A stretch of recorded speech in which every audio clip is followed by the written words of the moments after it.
have the full story. Let me write a completely new one with fresh characters, different scenario, same emotional formula.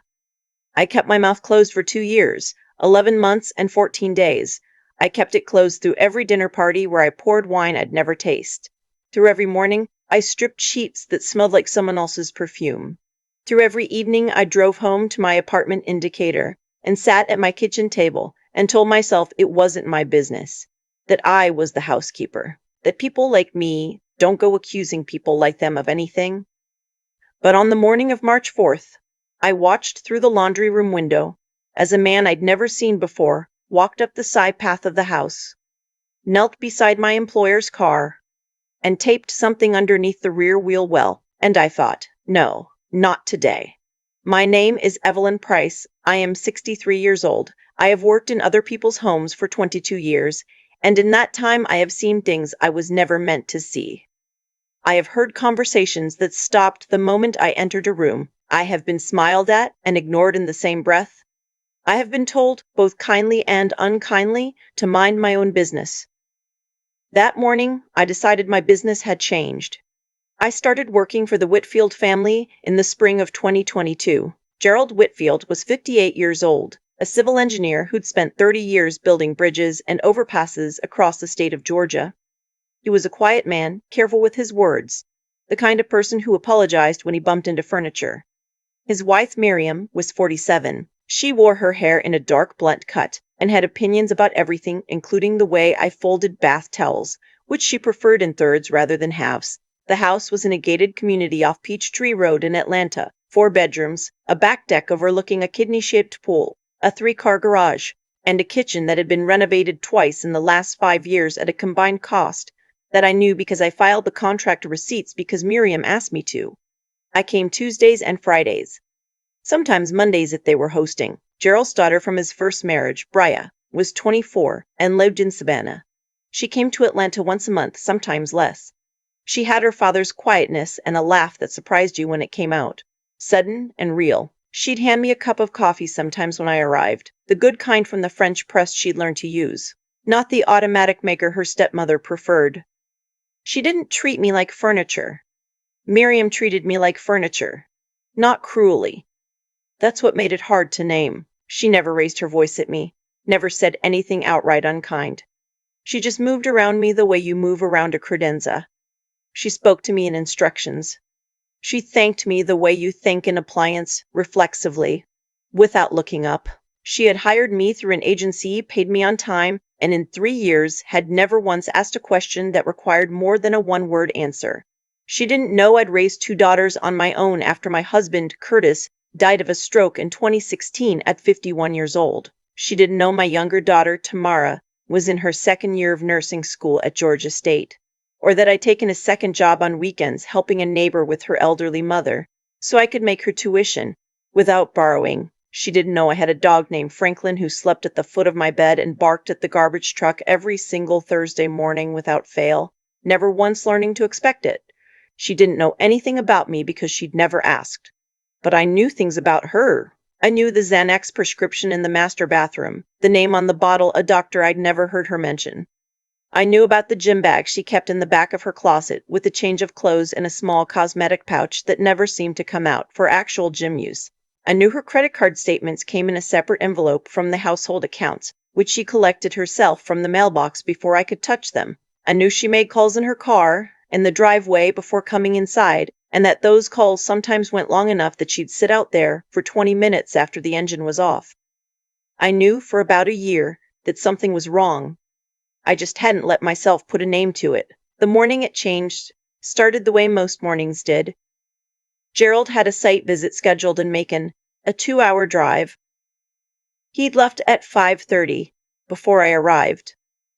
I came at 8, let myself in with the key code he'd set up, the same one for 3 years, and started in the kitchen.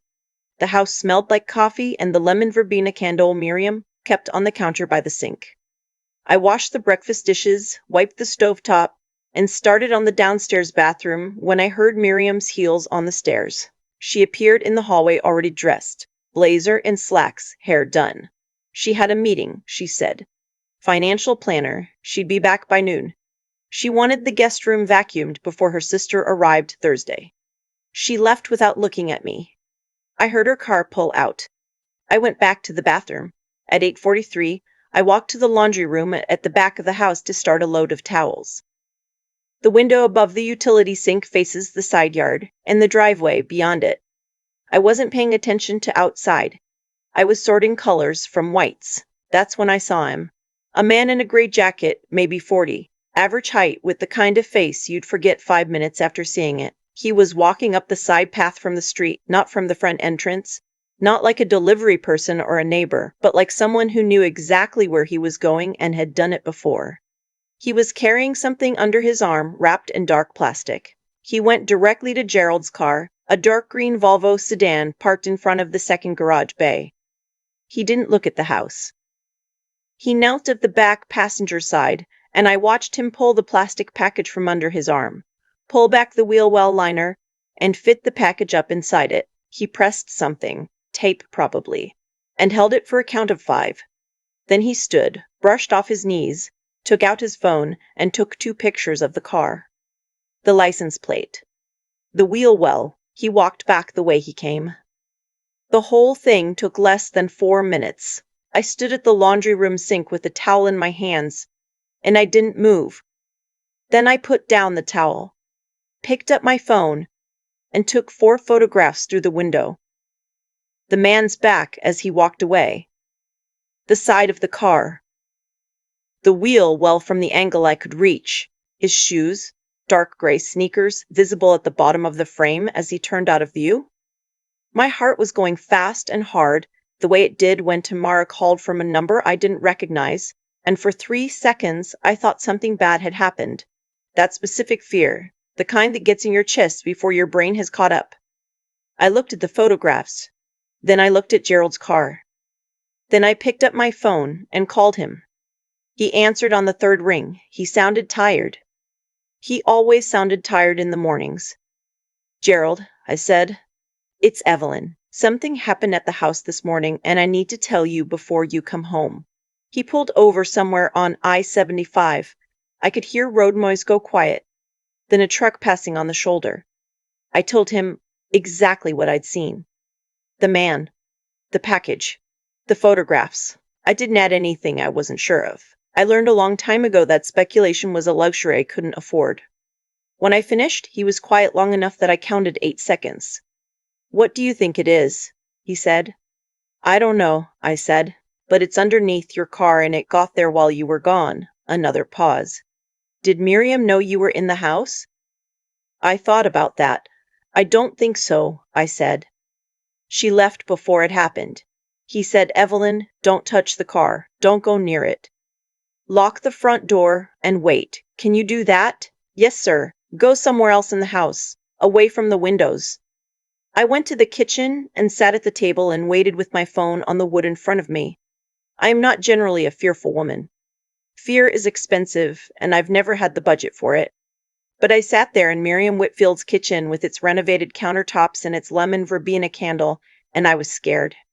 Gerald called back at 9:52. "I'm not coming home today," he said. His voice had changed. Something flat had come into it, quiet and careful. "I'm sending someone to look at the car. A mechanic I trust, not a shop. A man I've known for 20 years. Don't let anyone else near it. And Evelyn, don't tell Miriam I called." "Why not?" I said, even though I already knew. "Just don't," he said. "Please." I finished the laundry. I vacuumed the guest room. I cleaned all 4 bathrooms and wiped down the baseboards in the hallway because it was that kind of day, the kind where your hands need something to do. Miriam came home at 12:15. She walked in through the garage door with a leather tote over one shoulder and her phone pressed to her ear. She glanced at me and held up one finger, the universal sign for "I see you, but don't speak," and walked into her office off the hallway. I heard her close the door. I kept cleaning. At 12:40, she came out. The call was done. She poured herself a glass of water at the kitchen sink, stood there looking out the back window at the pool. "Did Gerald call the house?" she asked, not looking at me. "No, ma'am," I said. "Not that I heard." She made a small sound. Not quite a sigh. He's not answering his cell. Probably in a dead zone down there. Probably. She finished her water and went upstairs to change. I heard the shower run for 11 minutes. When she came back down, she was in different clothes, softer, a cardigan and leggings, and she sat at the kitchen island with her laptop. You can finish up and go early if you want, she said. I don't need anything else today. I have the upstairs hall closet still, I said. She waved her hand. Tuesday? Yes, ma'am. I gathered my things slowly and left. In my car, 2 blocks from the house, I pulled over and sat for a moment. My hands were on the wheel. I thought about what Gerald had said. I thought about the man in the gray jacket and what he put under that car. I thought about all the small things I'd been folding up and putting away in the back of my mind for 2 years. Then I took out my phone and I texted Gerald's number. I found it. He responded in 40 seconds. Can you meet me tonight? He named a diner in Sandy Springs, a 20-minute drive. I got there first and took a booth near the back. When he walked in at 7:15, he looked like a man who had aged several years in the course of a day. His face was gray beneath the brown. His shoulders were carried differently, like something was pressing down on them. He slid into the seat across from me, and for a moment he didn't say anything. The mechanic found it, he said. 350 grams. Bagged and sealed. It's still under there. He said I should not call anyone until I know what I'm dealing with. 350 grams of what? Gerald looked at me. Fentanyl. The word sat on the table between us. My mechanic friend knows people, Gerald continued. People who know how this kind of thing gets used. You plant it, then you make an anonymous call to tip off the local precinct. They pull the registered owner over in traffic, find the drugs. It's a felony with intent to distribute at that quantity, 3 to 10 years. Maybe more, depending on the prosecutor. He folded his hands on the table. His wedding ring caught the light. 3 to 10 years, I said. Gone. The career, the pension, the property. All of it. While I'm inside, he looked out the window at the parking lot. My wife has a life insurance policy on me. $2 million. Double indemnity clause if I die under specific circumstances, including while incarcerated if the death is ruled negligent homicide. I felt the air go out of me. She doesn't need me in the ground, Gerald said quietly. She just needs me gone. In a cell, disgraced. Stripped of everything. Unable to contest anything. It's cleaner. When did you know? I asked. He looked at me. Know what specifically? That something was wrong. He rubbed the side of his jaw. Months. I've been tired all the time, confused, forgetting things. I thought it was stress from the Macon project, from my father getting sick last fall. I went to my doctor in January. He ran blood work and called me back a week later, saying everything looked normal, but I should consider speaking to someone about anxiety. He was quiet for a moment. I kept waking up in the night thinking I'd forgotten something. Couldn't hold a whole thought through a meeting. My foreman asked me twice last month if I was all right. He's been medicating you, I said. Gerald looked at me. Not your doctor, I said. Someone else. Something in the house. In your food, your coffee, your water. Something that causes confusion and memory problems so that when she tells the judge you've been erratic, there are witnesses. His face went very still. That's what I think, I said. I could be wrong. He shook his head slowly. You're not wrong. I've thought the same thing, but I thought I was being paranoid, that the confusion was making me paranoid. That's the point, I said. That's the whole point. We sat with that for a minute. Gerald, I said, I need to tell you something about myself. Something I should have told you when you hired me and didn't, because I was afraid it would cost me the job. He looked at me. 12 years ago, I had a dispute with a previous employer, a woman in Buckhead.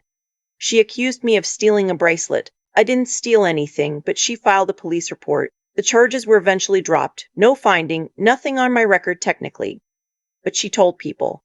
People in that neighborhood, people who use housekeeping services. I lost 4 clients in 6 months. I was desperate.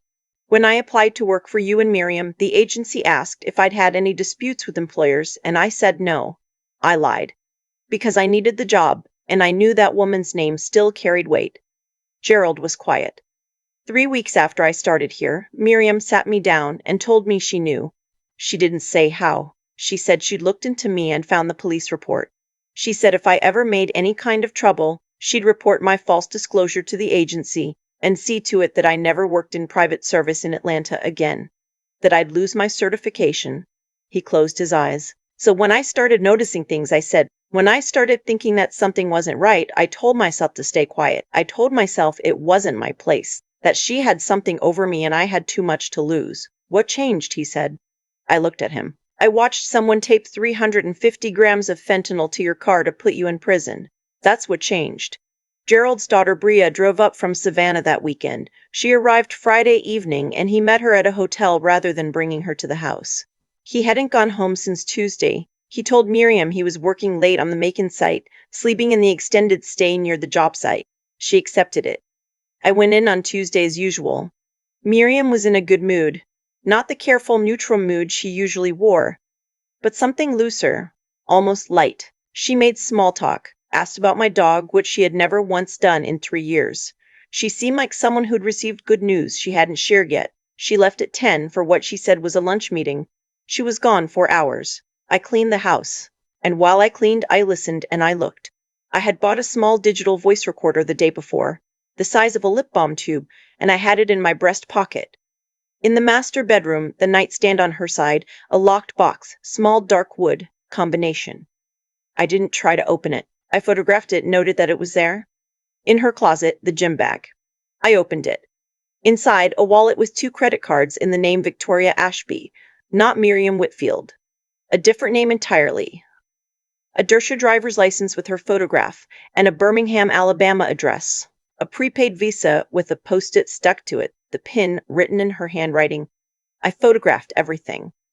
At the back of the gym bag, a phone, same model as the burner phones I'd seen described once in a crime story Tamara made me watch. Cheap, prepaid, not password protected. I opened the texts. The contact name was listed as Craig. Craig, everything ready, your end. Miriam, yes.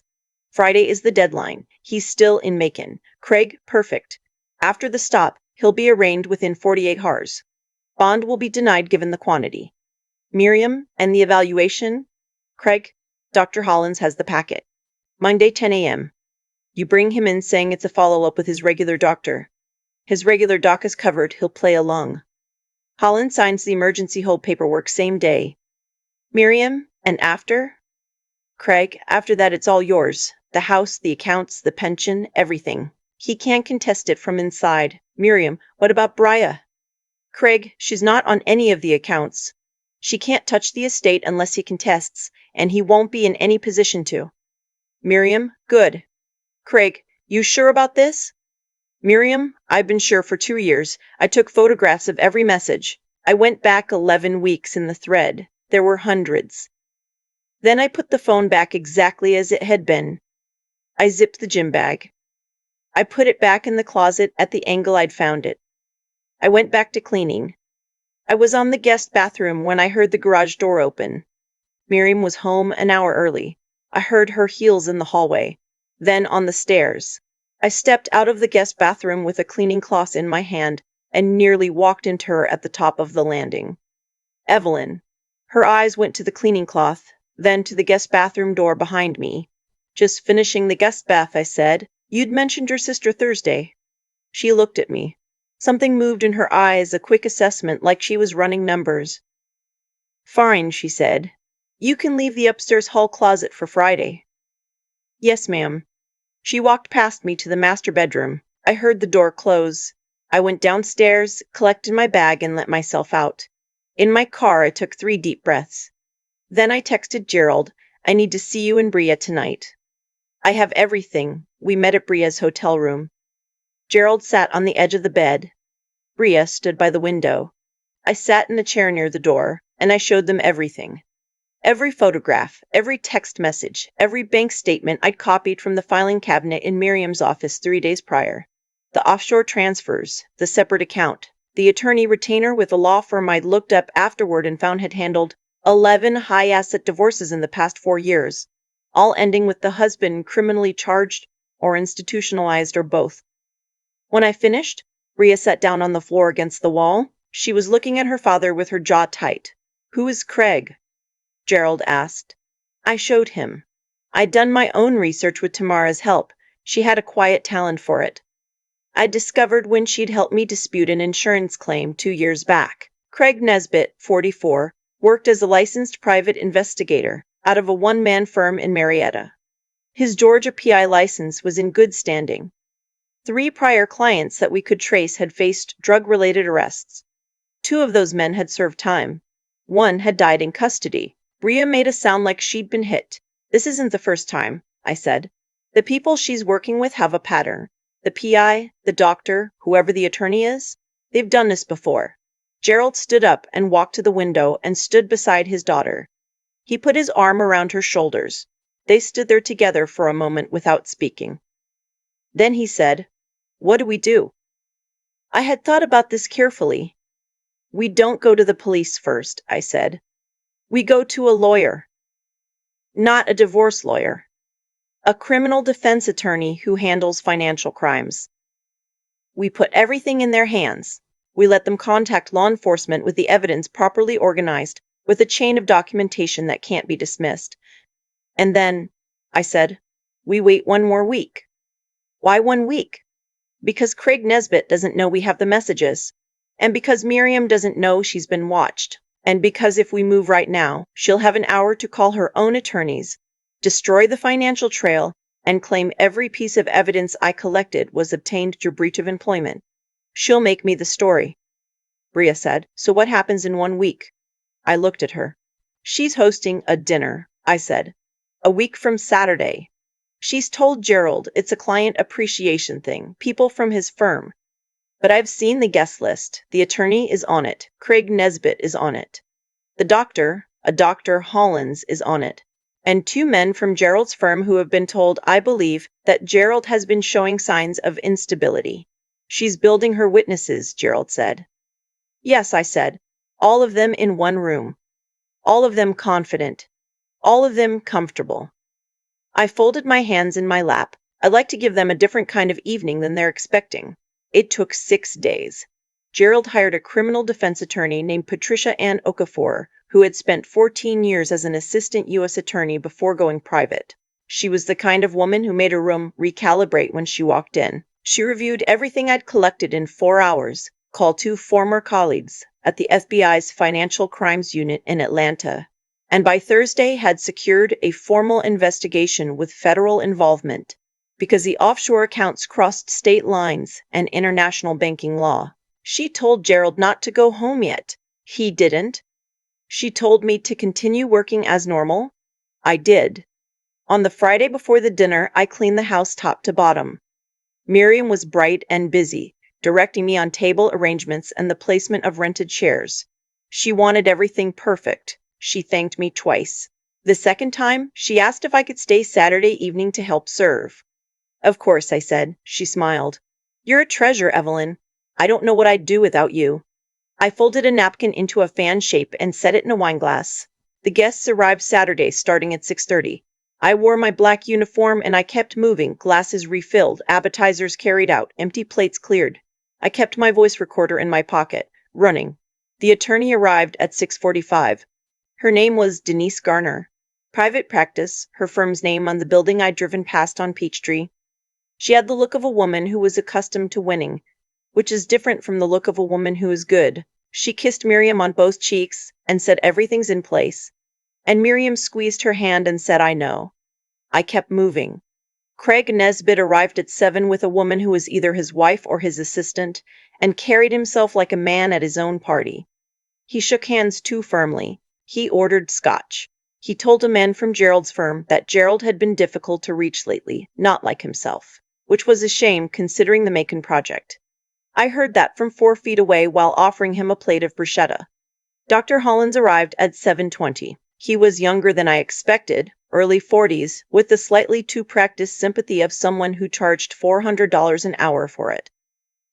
He took a glass of wine and stood near the fireplace and spoke quietly to the attorney for 12 minutes. I moved in and out of that conversation 3 times and I heard enough. All of them in the room. All of them calm. At 8 o'clock, as I was bringing out the first course, the front door opened. Gerald walked in.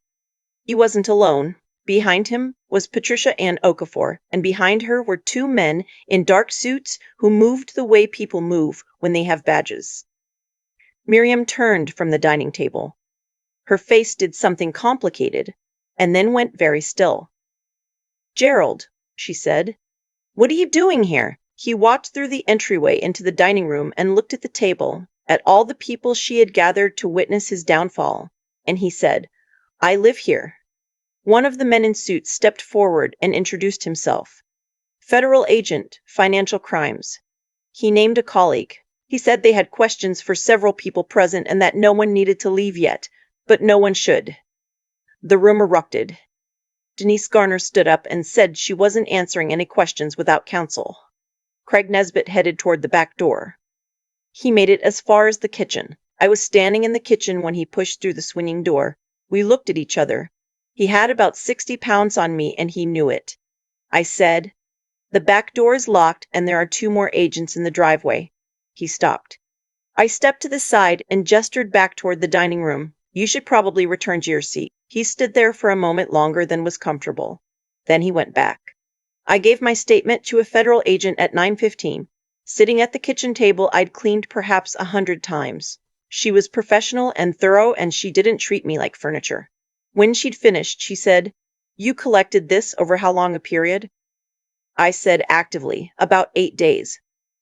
But I'd been watching for nearly 3 years. She looked at me. I said, "I was afraid. She had something over me, and I had daughters to support, and I told myself it wasn't my place." She said, "But you came forward." I said, "I watched a man take drugs to an innocent man's car to put him in prison for money. That's where my place found me." She wrote something down. They arrested Miriam that night. Craig Nesbitt as well. The attorney invoked her rights and was taken in for questioning. Dr. Hollins cooperated. He was younger than the others, and he was frightened, and his cooperation bought him a conversation, but not immunity from the licensing board. 3 of Gerald's colleagues who'd been told he was unstable gave statements. Every word Miriam had planted in their ears became evidence of the conspiracy, rather than evidence against Gerald. Bria drove up from Savannah and arrived at 11.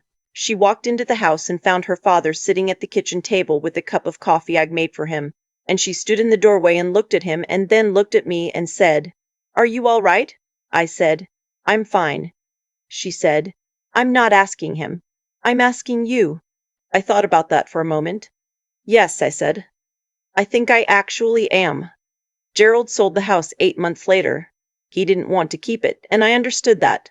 He bought a smaller place in Decatur, 4 blocks from where I live, which I did not know until I drove past it one October evening and saw his green Volvo in the driveway and his daughter's car parked on the street. Miriam entered a guilty plea 6 months after the arrest. 18 months federal. Loss of assets pending restitution. Craig Nesbitt pleaded to conspiracy and obstruction, 27 months. The attorney at the dinner was disbarred and faces trial separately. Dr. Hollins lost his license. The 2 men from Gerald's previous cases, the ones Craig Nesbitt had been connected to, had their convictions reviewed. One of them came home. I am still a housekeeper. I work for 3 families now, all of whom I chose carefully and who, in turn, treat me like a person. I'm still in my apartment in Decatur with Franklin, who is 10 years old now and has still not made his peace with the garbage truck. Tamara graduated in May and is working pediatric care at Emory. My older daughter sent me flowers the morning of the trial. Gerald calls once a week, usually Sunday evenings. We talk for maybe 15 minutes. He asks about Tamara, and I ask about Bria, and we talk about things that have nothing to do with any of it.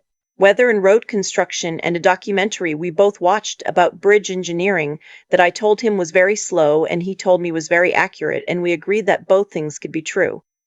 Last month he asked me why I'd stayed for 3 years, why I'd kept coming in and cleaning that house and saying yes ma'am, and watching things I didn't want to watch. I told him the truth. Because I was scared, I said. Because she knew something about me, and I let her use it. Because sometimes you get so used to making yourself small that you forget you have any size at all. He was quiet for a moment. Then he said, "Thank you for remembering. I thought about that for a while after we hung up. There's a particular kind of invisibility that women in my line of work live with. Not cruelty, not always, more like a persistent dimming. You learn to be part of the background. You learn to move quietly and say little and keep everything you notice to yourself, because the alternative has costs you've already calculated and couldn't afford. I am 63 years old. I raised 2 daughters and buried a husband and built a life inside all the constraints that were handed to me. And I did it without making myself a burden to anyone.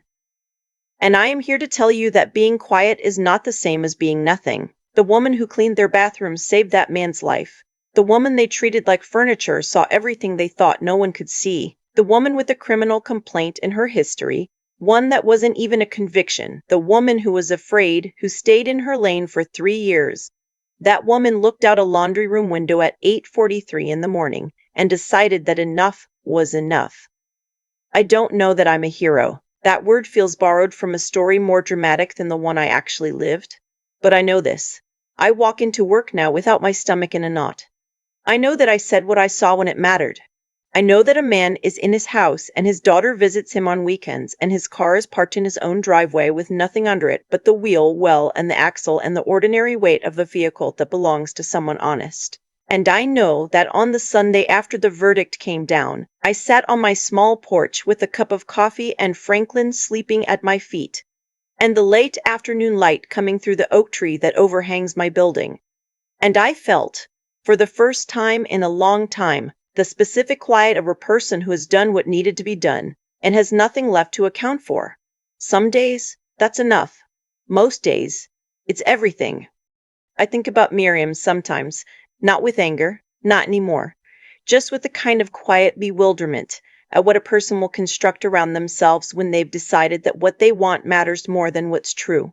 She had a good house, a husband who came home every night and apologized to furniture when he bumped into it, a stepdaughter who drove 2 hours just to sit at the dinner table. And she looked at all of that and saw a problem to be solved rather than a life to be grateful for. She moved money offshore. She hired a man to plant drugs.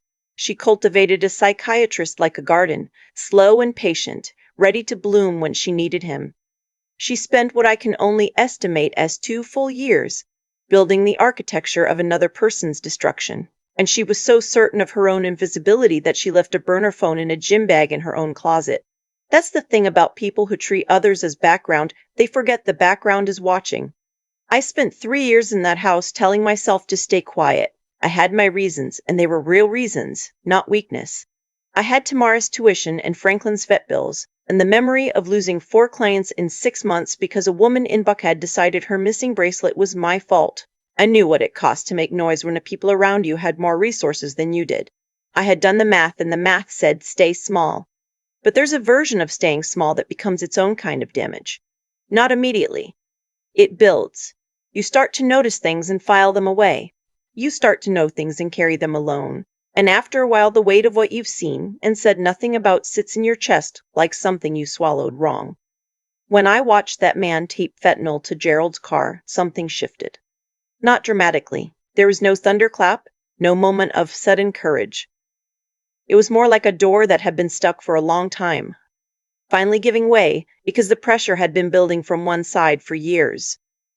I called Gerald because it was the right thing to do. I know that sounds simple, but simple things are sometimes the hardest ones, especially when you've spent a long time convincing yourself that simple things aren't available to you. What I've learned, really learned, the kind of learning that changes how you move through a room, is that silence can be strategic or it can be corrosive. Knowing the difference requires honesty about your own motives, which is hard, because fear and caution can look identical from the inside. I was afraid. I dressed it up as caution sometimes. But eventually, I had to look at myself clearly enough to ask, am I staying quiet to protect something real, or am I staying quiet because I've forgotten I have a voice worth using? Evelyn Price, 63 years old, housekeeper, didn't save Gerald Whitfield by being exceptional. She saved him by paying attention, and then deciding that what she'd seen mattered enough to say out loud. That's it. That's the whole mechanism. What you see matters. What you know matters. And the moment you decide that your account of reality deserves to be heard, even when the room is full of people with more power and more money and better lawyers, That's the moment things begin to move. Miriam lost everything she tried to take. Gerald is in his own house with nothing under his car but the ordinary weight of a vehicle that belongs to an honest man. And I am on my porch with my coffee and my dog and a life that is mine. In a way, it was not fully mine before. That's what happens when people act according to what they actually believe rather than what fear has convinced them to accept. The outcomes aren't always clean. They aren't always fast. But they tend, over time, to land where they should. I'm a witness to that, and I'm not done watching.